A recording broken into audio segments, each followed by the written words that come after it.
بسم الله الرحمن الرحيم. حبايبنا طلاب الصف الثاني الإعدادي، النهارده إن شاء الله أولى حلقات شرح منهج الترم الثاني. عايزة أقول لكم إن إحنا هنشتغل من كتاب المعاصر وهنشرح الوحدة على مرتين. هنزل لكم الجدول إن شاء الله في صندوق الوصف، والقصة هنشرحها في يوم، يعني هنزل 3 فيديوهات للوحدة في الأسبوع الواحد. ونبدأ على طول بالوحدة السبعة. عندك في الترم الثاني 6 وحدات زي الترم الأولاني. هتبدأ بالوحدة السبعة يونت 7، وبتقول my school life. my school life يعني حياتي المدرسية أو الحياة في المدرسة بتكون شكلها عامل إزاي. وندخل بقى على طول على الشغل. هنبدأ بكلمات الدرس الأول والتاني بعنوان school rules و my school day. school rules يعني قواعد المدرسة، و my school day يعني يومي الدراسي. هات ورقة وقلم وكبر الشاشة وهات كوباية الشاي الحلوة بتاعتك واقعد اسمع معايا الفيديو. ويلا نبدأ على طول بالكي فوكابس الأساسية الموجودة في الدرس الأول، ونبدأ بكلمة rules. rules قول ورايا rules، قواعد أو قوانين. القواعد والقوانين اللي في المدرسة أو في أي مكان. أوكي طيب dress code. dress code dress code يعني قواعد الملبس في المدرسة أو نظام اليونيفورم أو شكل اليونيفورم بتاع المدرسة اسمه dress code. إزاي بيكون شكله عامل إزاي، بيكون متصمم إزاي، وإيه اللي بتلبسه بالظبط. ودريس كود يا جماعة مش بس اليونيفورم الخاص بالمدرسة، لا، في أي مكان. مثلا لو بتشتغل في بنك، لو بتشتغل في مكان بيوحد اللبس، أو إزاي بيكون الزي ده مناسب، زي مثلا زي رجال الإطفاء، زي البلايرز. بيكون الزي ده موحد لكل العاملين في المكان، وبيكون بمواصفات معينة، مواصفات أمان، مواصفات راحة للمكان ده. أوكي طيب بعد كده كلمة behavior.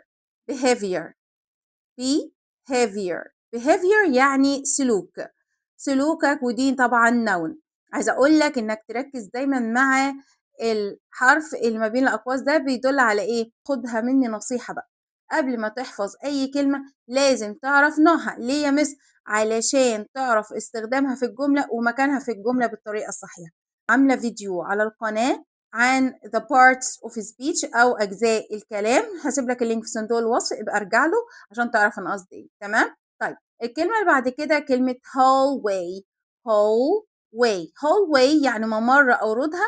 الممر اللي بيكون بين كلاس رومز أو غرفات الدراسة اسمه hallway، الطرقة يعني. أوكي طيب عندك صفة بقى هنا well planned. well planned يعني مخطط جيدا. عبارة عن إيه الصفة دي؟ عبارة عن كلمة well ودي adverb. الادفيرب بتاع good. اوكي وعندك كلمة planned دي صفة، والplanned مخطط جيدا. طيب بعد كده productive يعني فعال أو مثمر، ودي برضو صفة. بعد كده في forbidden يعني ممنوع أو محظور، حاجة ممنوعة. هشوف استخداماتها كتير بعد شوية. sneakers يعني حذاء رياضي اللي هو زي الكوتشي كده بس فلات من تحت، اسمه sneakers. طيب عندنا بقى steps يعني خطوات. اوكي طيب distraction يعني تشتت، حاجة بتشتت الانتباه، ودي طبعا ايه noun. و pride يعني pride يعني فخر، وده noun. فاكر انت كلمة proud of الادجكتيف من كلمة proud of. طيب manners يعني أخلاق. أوكي في عندنا تمرين صغير كده بيضربنا على الكلمات اللي احنا خدناها من شوية. يلا بيقول لك complete the following sentences using the words in the box. يعني كمل الجمل دي باستخدام الكلمات الموجودة في البوكس. عندك ايه؟ عندك hallway, sneakers, dress code, forbidden, bride. فكر معايا وحل قبلي. اوكي number 1 the PE teacher asked us to wear comfortable space for running. طلب مننا مدرس تربية رياضية إن إحنا نلبس comfortable يعني مريح. إيه اللي مريح بقى؟ أكيد طبعا sneakers. الكلمة دي هنحطها هنا بس هنكتبها برا. Okay. Number 2, the school space says students should wear the blue pants and white shirt. المدرسة بتقول إيه؟ إن الطلاب يجب أن يرتدوا إيه؟ بناطيل زرقاء وتيشيرتات بيضاء. يبقى ده اسمه إيه بقى؟ يبقى dress code بتاع المدرسة. Number 3, don't run in the space because it's dangerous. ما تجريش في إيه؟ علشان ده خطر. ها؟ طبعا ال hallway. Number 4, eating in the classroom during lesson is.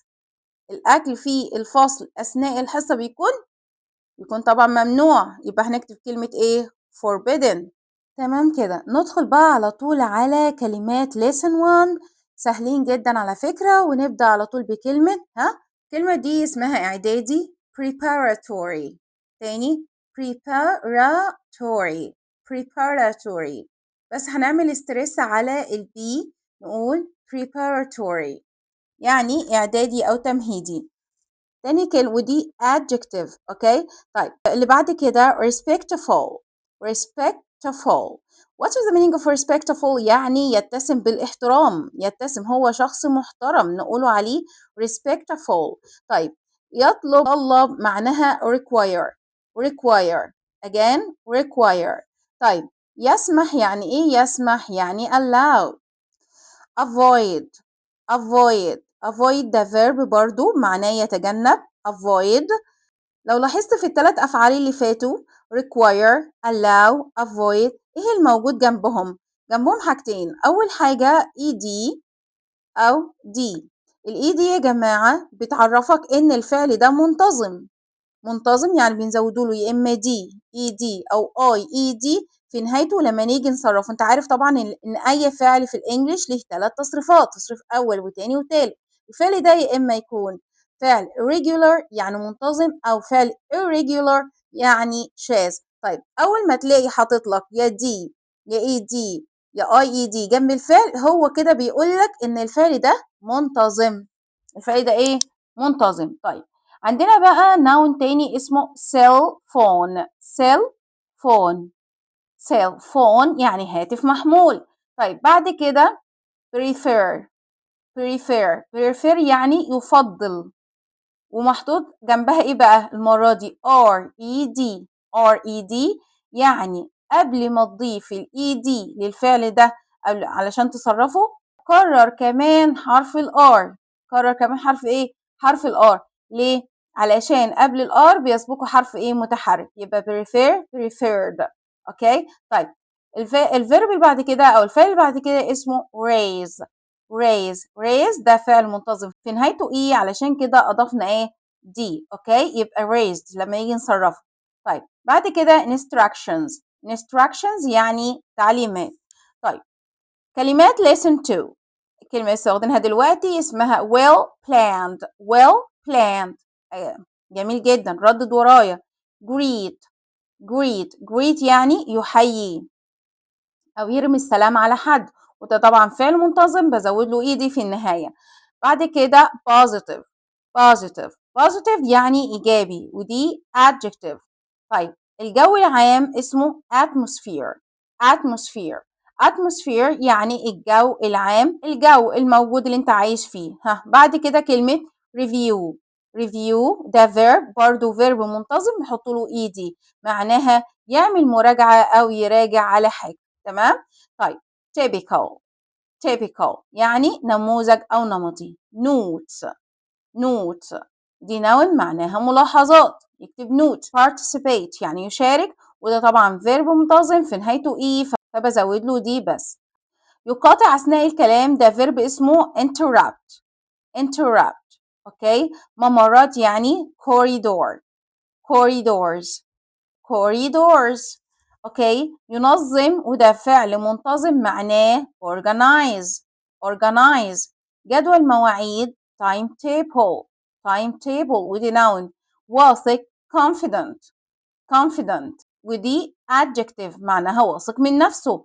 طيب كلمة waste يعني يهدر أو يضيع أو يسرف، زي مثلا waste time يضيع وقت، waste money يضيع فلوس، waste مثلا waste water يعني يضيع المية أو يهدر المية. كلمة waste waste وده فعل منتظم بنحط له دي عشان في نهايته إيه ومعناه يهدر أو يضيع. طيب آخر حاجة كلمة snack snack snack دي noun معناها وجبة خفيفة بتاكلها ما بين الوجبات. أوكي سهلين جدا على فكرة. خلصنا الكلمات ندخل بقى على التعريفات. الحاجات اللي جاية دي مهمة جدا. عندنا شوية definitions على شوية collocations والسينونيم والantonyms. definitions اللي هي بيجي لك الكلمة كلمة تكون عارفها انت definitions بس. انا بطلب منك انك تفهم definitions او تفهم التعريفات الموجودة. الكلمات دي انت حافظها already ويجيب لك الديفينيشن بتاع الكلمة او تعريف الكلمة وانت بتختار الكلمة المناسبة. اوكي ندخل على كلمة ايه rules. معناها ايه instructions that tell people what they must or must not do. بتقول للناس ايه اللي المفروض انك تعمله او المفروض انك ما تعملوش. اوكي طيب hallway. hallway is a long narrow passage in a building. يعني ممر ضيق كده في المبنى زي ما قلت لك الطرقة زي الطرقة اللي ما بين الفصول عندك في المدرسة اسمها hallway. طيب sneakers اللي هي comfortable shoes you wear.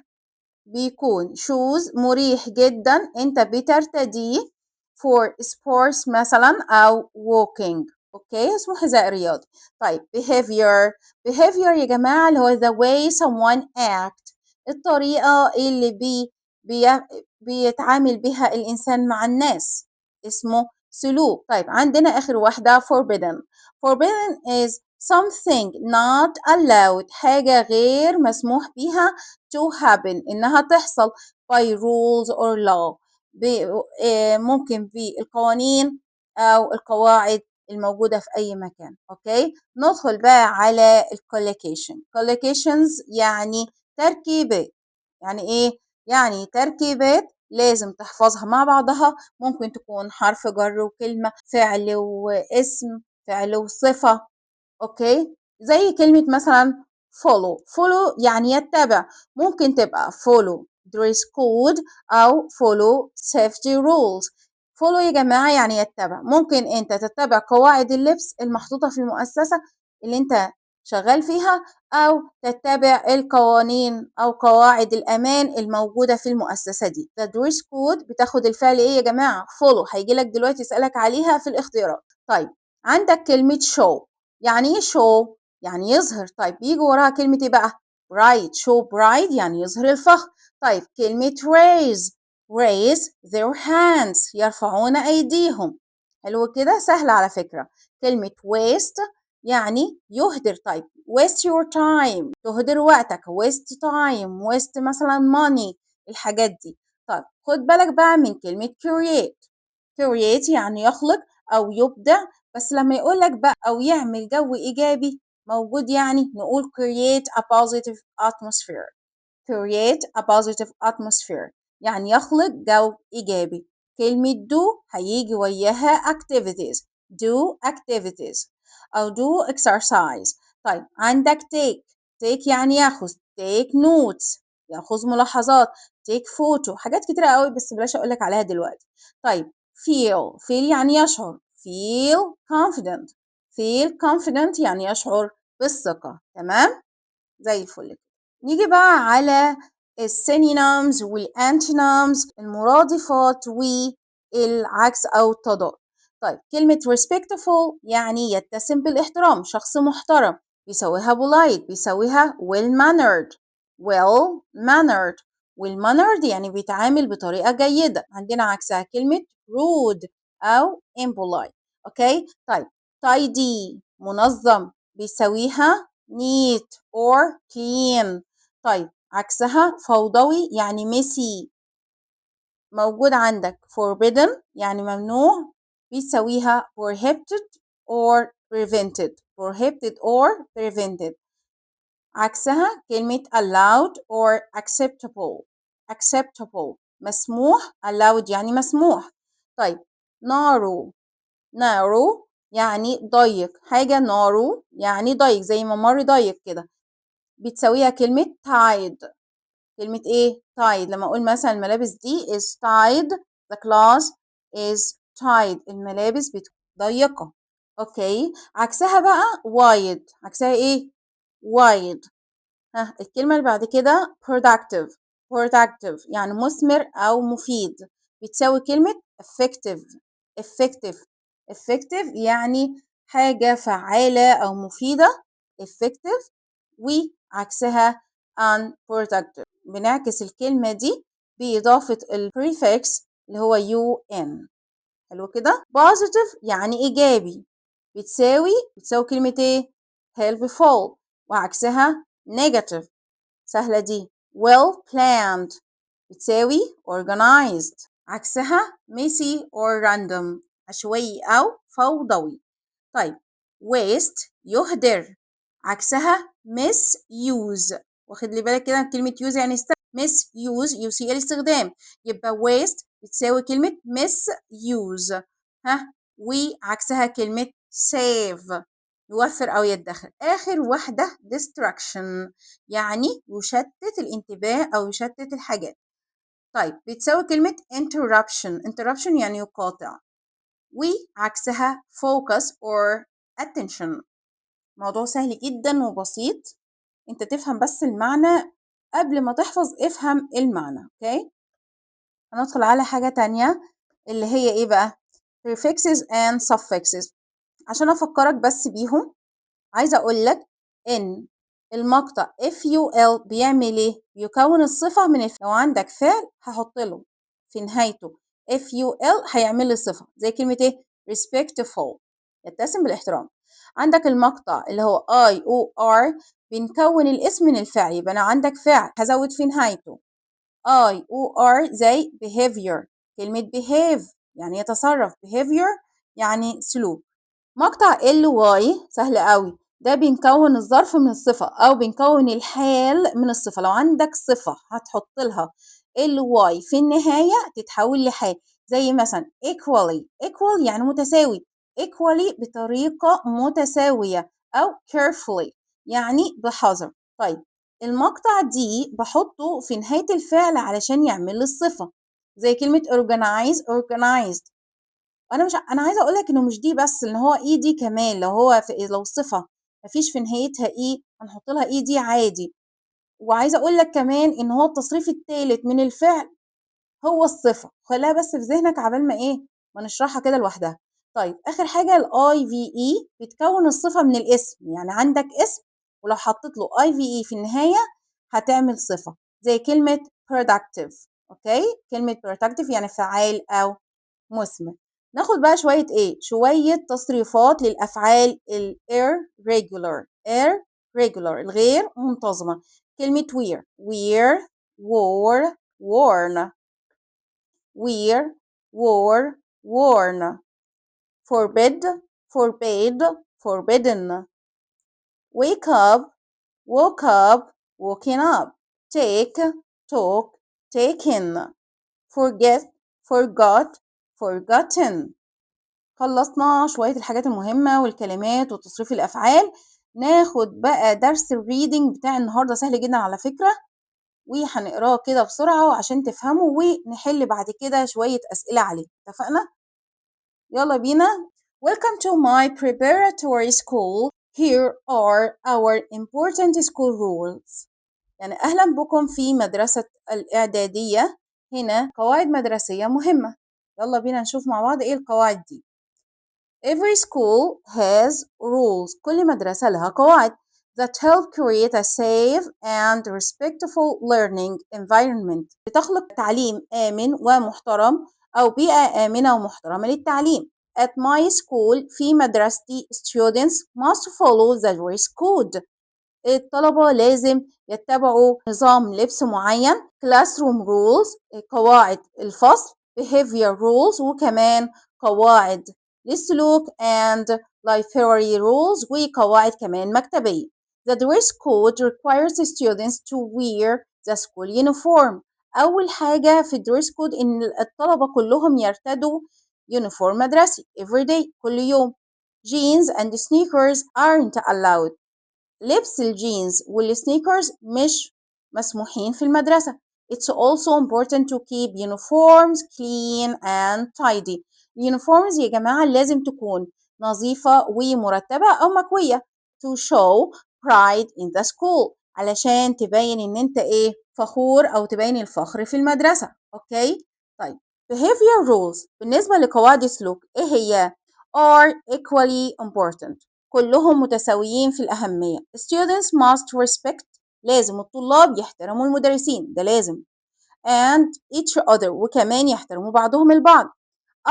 avoid يعني يتجنبوا running in the hallway يتجنبوا الجري في الطرقات أو الممرات and help keep the school clean ويساعدوا في نظافة المدرسة ما يرموش مثلا حاجة وكل الحاجات اللي في إيديهم يرموها في الباسكت or rubbish bin. Okay cell phones aren't allowed حاجة مهمة جدا إن الموبايلات ممنوعة مش مسموحة in class في الفصل and eating or drinking inside classroom is forbidden وكمان الأكل والشرب ممنوعين داخل الفصل.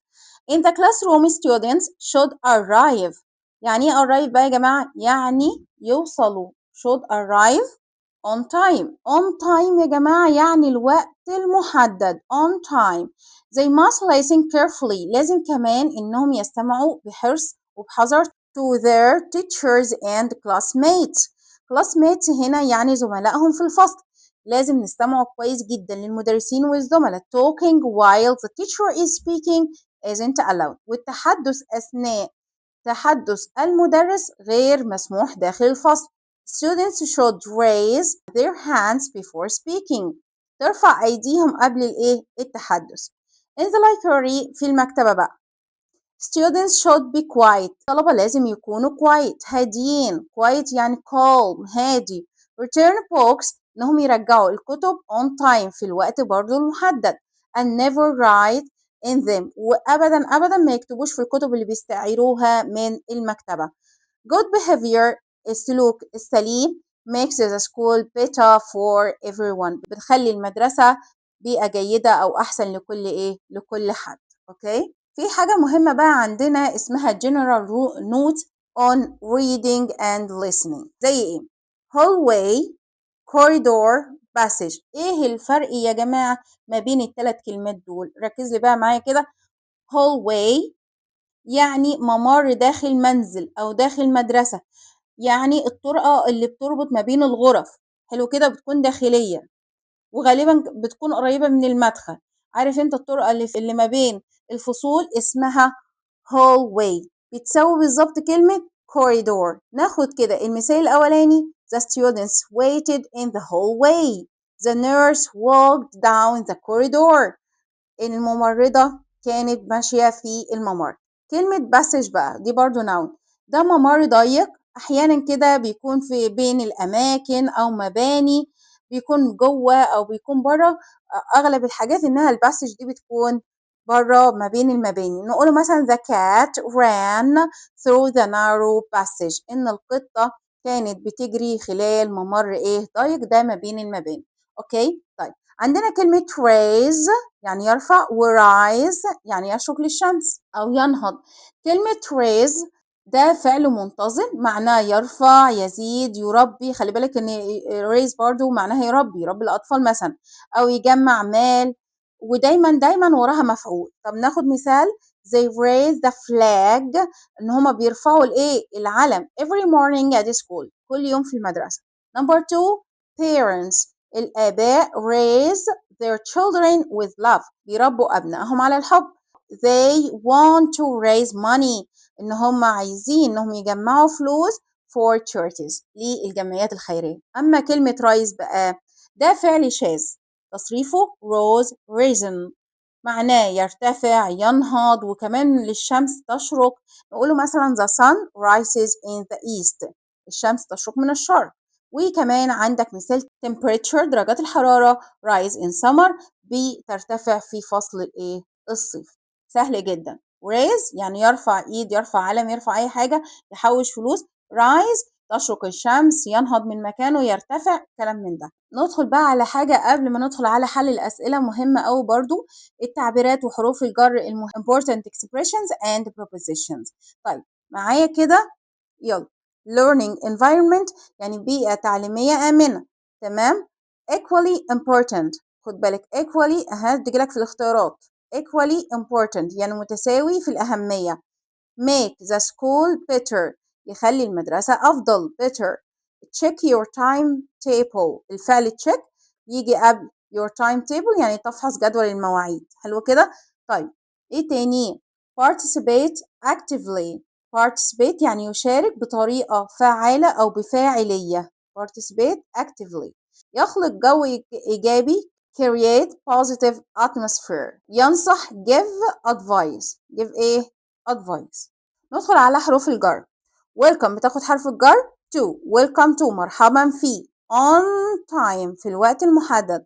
part of جزء من. discuss with يناقش مع. during class time or lessons أثناء الحصص. arrive at يصل إلى مكان صغير. أمال arrive in يا جماعة؟ arrive بتاخد حرفين جر، واحدة at والتانية in. لو جت in يبقى بيصل إلى مكان كبير، يجي وراها اسم مكان كبير.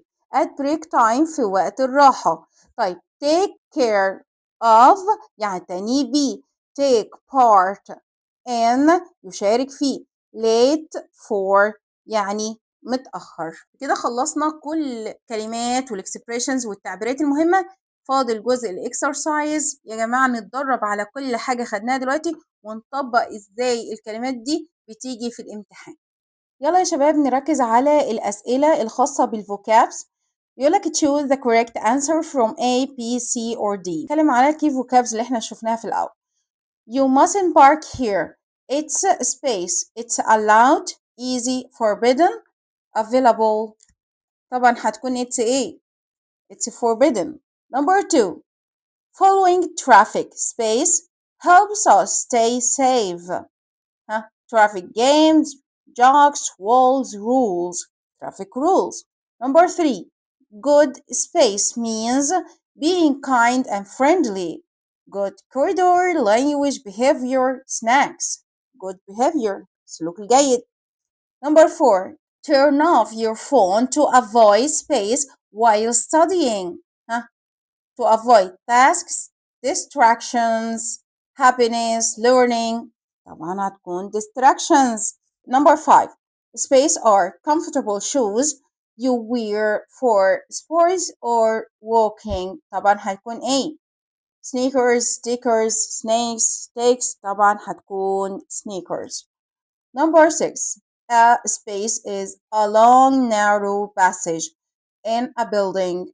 A hill, hall, playmate, hallway. طبعا هتكون hallway. Number 7. في guessing the meaning تخمين المعنى بقى. You should say hello. When you see your teachers say hello. Here means to.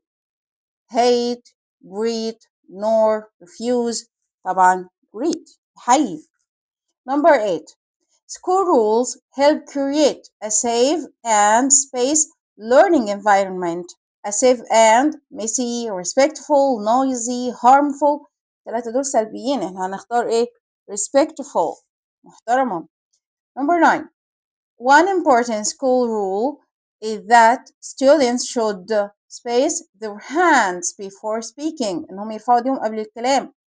Raise, rise, arise, wash. raise. Number 10. A school day can be enjoyable if you space safety rules. If you follow, miss, ignore, break. if you follow لو اتبعت قواعد الايه؟ المدرسة هتكون الموضوع enjoyable خالص.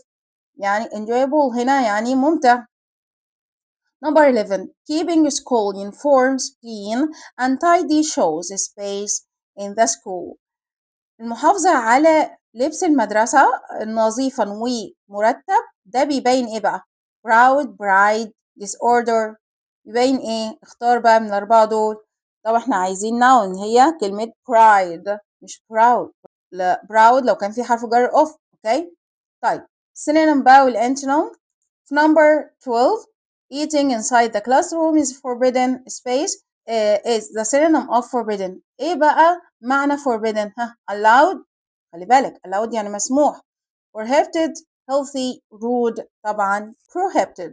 يعني ممنوع. Number 13 the suffix space changes the word respect into an adjective. في suffix كده بيغير الكلمة respect اللي هو احترام ليه صفة. ايه بقى؟ ها respectful ولا respectful. طيب number 14 the word narrow كلمة narrow and space are antonym. بيكونوا ايه؟ بيكونوا antonym tight little wide small عكس بعض. خلي بالك narrow يعني ضيق عكسها wide. طيب number 15 we get the noun from the verb behave. بنحصل بقى على النوم من verb behave by adding بإضافة الsuffix behavior IOR. طيب نيجي بقى على أسئلة المعاصر. number 16 space or instruction that tell people what they must or mustn't to do. هي instruction كده بنقول للناس هما لازم يعملوا كذا أو مش لازم يعملوها. دي actions, rewards, rules, robots. طبعا rules. طيب number 17 space means the way someone act. الطريقة اللي بيتعامل بها الناس ده بيكون ايه behavior. طيب good manners help create. good manners يا جماعة يعني السلوك الطيب أو الأخلاق أو القيم الطيبة. help create ده بيعمل إنه يخلق إيه؟ positive atmosphere ولا messy ولا negative ولا noisy. طبعا positive. طيب students must stick to the dress code. stick to the dress يعني يرتبطوا بيه أو يتبعوه. ده معناه بقى إيه؟ lose stop break follow the dress code. يا جماعة الموضوع سهل جدا جدا. هي بس موضوع ممارسة تفهم الكلمات وتفهم الحاجات وبس وتمارس وتحل كتير. عايزاك تحل أسئلة كتير. كل ما تحفظ شوية كلمات تحل على أسئلة. دي أحسن طريقة تخلي الكلمات تثبت في مخك. number 20 it isn't polite to speak when your father is speaking. مش من المؤدب كده إن أنت تتكلم وباباك بيتكلم. this means you shouldn't him help ولا feed ولا hear interrupt. طبعا interrupt تكلمش interrupt يعني بيقاطع. طيب الكولوكيشن بقى بيقولك هنا ايه teamwork always space a positive atmosphere. عايزين verb بقى decreases creates does destroy. يبقى creates يعني يخلق جو من الايه الإيجابية. number 22 to stay fit علشان تكون لائق بدنيا. fit يعني لائق بدنيا. try to حاول إنك ايه some activities and exercise. do ولا make forget ولا hate. طبعا do some activities and exercise. number 23 the antonym of the word positive عكس كلمة positive سهلة جدا هتكون ايه negative. number 24 to change the word عشان تغير الكلمة careful into an or a space we add ly. عشان تغيرها لايه careful دي صفة عشان تغيرها ل adverb بضيف ly. خلي بالك من النقطة دي مهمة جدا. طيب number 25 the word كذا is the synonym of interruption. مرادف interruption ايه يا جماعة؟ focus distraction sadness concentration. طبعا distraction اللي هي المشتتة. كده بقى وصلنا لنهاية درسنا النهاردة. عرفنا كل حاجة عن الكلمات وحروف الجر والريدنج وحلينا كمان شوية أسئلة حلوين على الدرس الأول والتاني. لكن فاضل طبعا جزء الجرامر. إن شاء الله الحلقة الجاية تابعني علشان مفوتكش ولا درس. الحلقة الجاية هيكون جرامر إن شاء الله. وأستودعكم الله والسلام عليكم ورحمة الله وبركاته.